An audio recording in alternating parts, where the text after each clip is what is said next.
Hey guys, so this is another video that I shot like a long time ago, but I had got a DM today from somebody who is at the Spelman CPI 2 thingy jigger, and it reminded me that I need to do this video. And for future references, and for anybody who wanted to know my experience compared to theirs and how much it was different.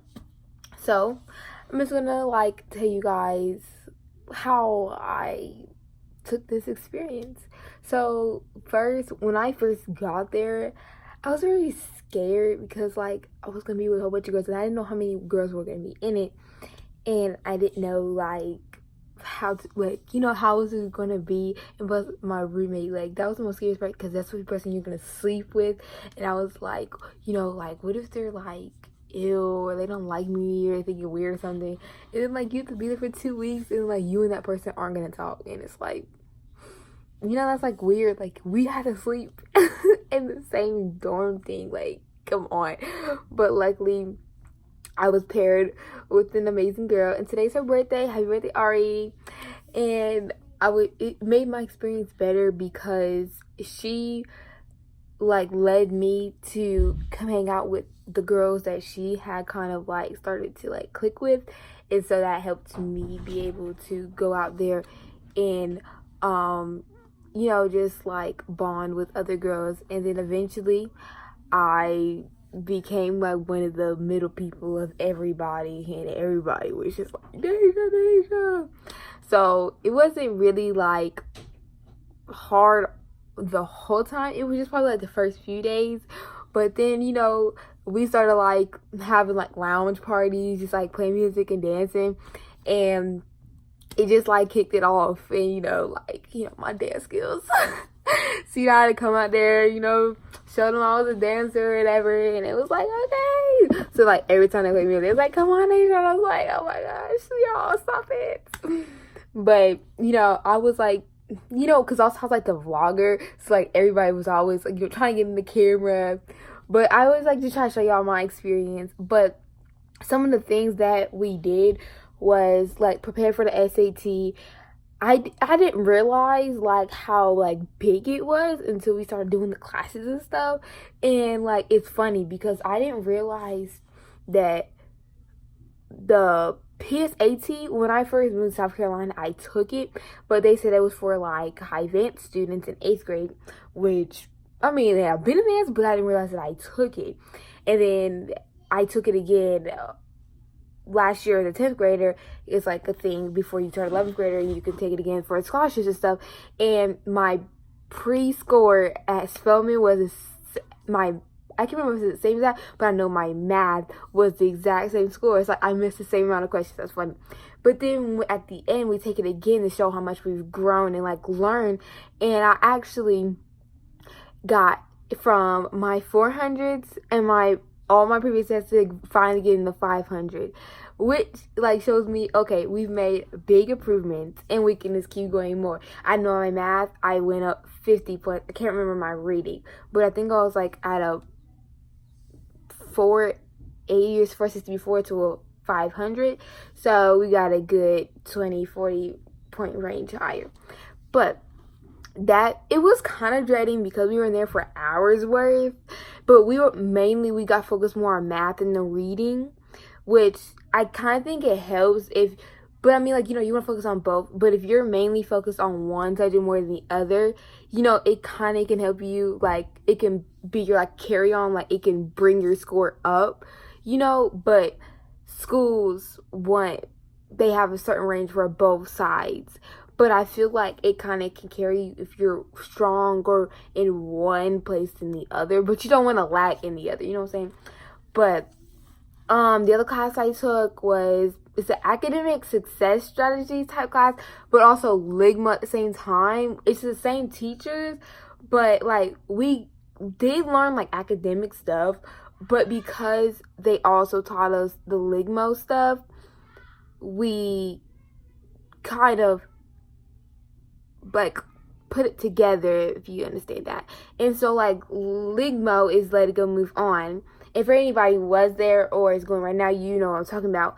And I kind of did already previous talk about it, but it's like teaching you how to take things that, you know, like you've been through, or like you just keep holding on because like you want to like have something with somebody, you know, like grudges and stuff, just to show you how to just let it go and move on. Because like, as I learned, is that negativity kills.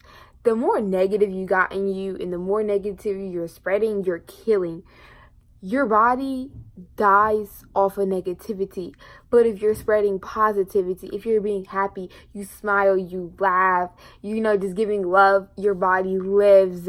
You get another day and another day. Like, literally, you can, like I said already once, you can self-cure yourself. This guy that our teacher told us about, he like had so many like diseases and like disorders from being so stressed out. And he went to a hotel for about like 3 weeks, watched movies, just laughed. And he was fine. He self-cured himself just by laughing. And so it's like, I feel like there's people, I know some people, like my family, or like people that I know who have family members who are like sick. And a lot of them sometimes aren't like things that you can cure. But I feel like, what if I can be the person to cure them? Like, what if I can get them to laugh and smile every day? And then one day, their doctor's like, well, it went away. And I'm like, you know, so like I think about it, how can I make these people laugh every day? Just to get them, like, I tell them, like, you got to laugh. Like, you got to smile. You got, like, you know, people just, oh, like, I got this, you know, I'm just going to die. But you're not if you think well. It's coming. Like, all you got to do is spread positivity. This society in the world is getting so negative now. Like, everybody is just, like, being so rude and so mean. But like, we have to be able to be the people that change it and be nice and positive, because that's the only way this world is going to survive. The more negative people that come around, the worse the world is going to be. We have to have people who want to conquer the world with positivity, and we have to be the ones to spread it. And so, you know, the peace, love, and power, baby, blessings. You know, like, once you feel like what it is to be high off of happiness, is what we were told, you know, when you're just so happy, like you don't even know what you're doing. And I probably feel that a lot. And if you ask people to tell me, like, I have a very high energized personality, and it could be like on my practices for ROTC, like 6 o'clock in the morning, and I am like so happy, and they're like, bro, what is she on? It is just like, you know, I come in there because I know people are tired, people don't want to be there, but I feel like if I come in there with a smile on my face, there's some of the people who are going to smile on their face because I got a smile on my face. I'm going to spread it. And so that's what something I am going to do this upcoming school year, as I took all this, of how I can make the whole school change, but one thing I can change is my unit in ROTC, because I have become a leader and I have got a leader position. And so I know things that I can do that can help everybody else become leaders and be happy, because I don't want people to be like, oh my gosh, them ROTC kids are so ill. I want them to be like, bro, I wish I was an ROTC. Them kids are so happy. They're so nice and loving. You're right, because that's what we're going to be. And once we can do that through our unit, we can do it through the school. You know, but I only have like 2 more years there, so I can't do like forever, but I feel like hopefully I can leave something that can carry on. I want to, you know, I want to be able to be somebody who can leave something, and people be like, remember this girl, she was just so happy, and we got to keep that going. I want to be able to, people, the freshmen are coming in, to keep it there 4 years, and then their freshmen are coming in and keep it going and going. I want people to be happy, not people to be sad, because life wasn't made for everybody to be sad. Life was made for us to be happy. Because every day is a new day. And you don't want to have a new day being sad. You want to have a new day being happy. Because that's what everybody wants in life, is to be happy and smile. Because everybody has a pretty smile. And it's terrible when you waste it. And I was told it takes about 70-something muscles to frown, but only about 14 to smile. You take more work to look sad than to be happy. So why not take it? I know everybody wants to take the easy way out, so just smile. So, what's another class? Oh, I had my license to date class. So in that class, it's more of not just dating like people, but in relationships at all. Like, being able to show you how, you know, if your like family relationships, your friendships, your dating relationships, just meeting people in general, knowing whether they're right for you. Like being able to, as what her saying was, is taking the nonsense with common sense so my relationship makes sense, something like that. But you want to be able to tell why you have the relationships you do with that person. Make sure there's a purpose and like they're helping you. You don't want to have somebody in your life who is not helping you do what you want to do in life, help you succeed. Even if you already got into your dreams, there's more things you can do. You don't have to stop once you get there, because I know my big goal, but there's a lot of things I want to do now, and I have to like stop being friends with people if they're not helping me. I mean, yes, I get, you know, kids now, they can't really help me, but people who are going to support me and, you know, be like yeah, bro, like, you know, a lot of people are like, I wish I was like Deja, like, had big dreams, you know, and I'm like, you can't. And people are supportive, I guess, in like your generation type. You know, people are still going to support you and be there for you, because, you know, a lot of people now, they don't believe you that you can do that what you want to do. And then once you succeed, they're like, oh, hey, you remember me? Yeah, I do. Remember how you didn't think I'd get here? Now I did, and now you want to talk to me. So just make sure that the people that are around you are supportive of what you want to do. And if you have that, it motivates you, because you have people who have faith in you. But you can't have people who have faith in you if you don't have faith in yourself that you can do it. And I learned that when I took this AP European class, which is like a college credit class. So it's like a college course at high school. And I took my exam and I just got my scores on Saturday. And I was scared because this is my first one. I took one as a freshman. And I was scared because a lot of my friends didn't pass it. Some of them did. But those were like the real smart kids. And I was like, oh my gosh, I don't know what I'm going to do. And I don't want to look. And I took the courage and I did. And I freaking passed. And I like literally cried. Because I didn't really think I didn't think I could do it, because, like, I don't kind of understand what the questions are asking me. It's not like, what is the definition of this? It's like, what is this and the resemblance of? And I'm like, I don't know. Listen, the guessing skills was on point, okay? But something I learned this year, so I can use it for next year, my AP class, because I'm taking 2 this year. I don't know how I'm going to do it. But I learned to try to pick answers of something that I remember learning, and also with the time periods. Something that helped me was remembering the periods of times that we learned during the school year, and that helped me a lot pick answer choices. And so I hope that me using that helped. But also, I have a tendency of being able to pick at least 2, which seem to be the best correct answers. But a lot of times I don't pick the correct answers, pick the other one. And that's what, like, if you know, I have that answer strategy of where, oh, the answer I think first is the right answer, but I don't believe that could be the right answer because I thought it was the right answer, so I don't pick it. Like, I second guess myself a lot. But then I feel like the time I don't second guess myself is when I do the worst. It's like, oh my gosh. But I don't know. I'm just still trying to learn about how to do it, but at least I can practice now before I get into college, where it's like for real, and you just gotta know what the real answer is, okay? But in License to Date, we just learned a lot about, like, you know, signs and like being able to read them and knowing what you have to do with the signs, whether, you know, you need to get out of there, you know, or like, you know, stopping, pumping the brakes, talking about, you know, what's going on and how you're feeling. Like, don't ignore signs, because it only gets worse from there. But, you know, there's also good signs that, like, signs are showing you, like, okay, this is good, you know, this is well, like, this person is, you know, good in my life and stuff like that. So just being able to understand life and who the people you have around you. What's another class? We had this guy. He we did like leadership stuff and like magic of learning. Like, he was a real like funny guy. He was kind of the guy, like, you know, just let us like relax.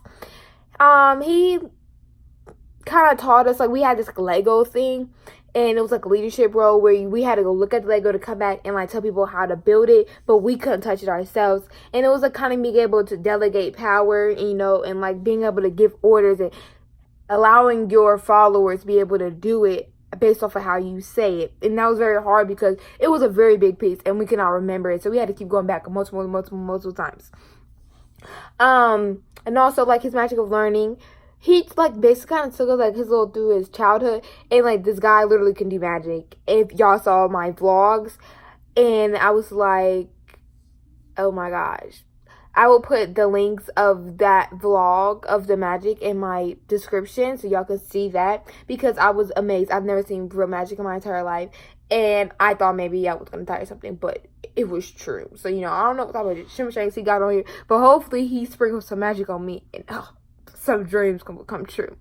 But that was something interesting. And, you know, he was very chill and funny, and because we were at an all-girls school, which is Spelman, so we don't see any boys, and he always, like, made these jokes about how, like, these girls, like, in the other programs that he has done, where, like, when he brings his nephew, and they're like, oh my gosh, I forget what it was, like, boy something that he would say, like, where, like, they would just didn't know what boys look like anymore, but it was so funny. And so he had brought two of his nephews one time, and, like, the girls went crazy. I was like, it's a serious thought, but it was funny. I don't remember any other classes. We had, like, some, like, little classes that, like, were just a one-time thing. Like, teens and money. Like, you know, we just learned about, like, money spending and being able to spend your money right and stuff. We had this one lady, when we dressed up professionally for kind of learning, like, college stuff about, like, you know, what to expect. We were kind of like mainly talking about Spelman, and like with our advisors, our RAs, learning about, like, you know, what it's like here, and like just talking about, like, different types of stuff. We learned about admissions and, like, scholarships, and I have used a lot of what I learned, and I already have, like, a scholar's shirts going, college, all of that. Like, you know, I don't want to miss out on a penny that I can try to apply for, because I already know that the number one college I'm going to go to, Spelman, is not cheap, and, you know, we got to get there some way. And I never know, like, all the scholarships I apply for, you know, there might be just one that goes off the roof. So we just apply for them all that I could find. And a lot of them are pretty good if they help you. But yeah, so that was pretty much, like, my experience at Spelman. I mean, it was a really good thing, and if I could go again, I would. And I recommend everybody else who hasn't went, but, you know, doesn't know if they want to or not, you should. It's an experience worth of a lifetime. I think the experience is really worth it. Even if, like, you don't know if you want to go Spelman or not, it helps you be able to see the campus life and, like, what it's like to live there, and what Spelman even looks like from the inside, not just outside. So I think you should. And if you have any questions, y'all can comment below or DM me on my Instagrams. My Instagrams are in my description, as one girl did see. So if you have any additional questions or anything, y'all can let me know, and drop any video suggestions or anything. I have some more coming out soon. I have ideas, just, you know, planning to do them. So I will see you guys next time. Bye.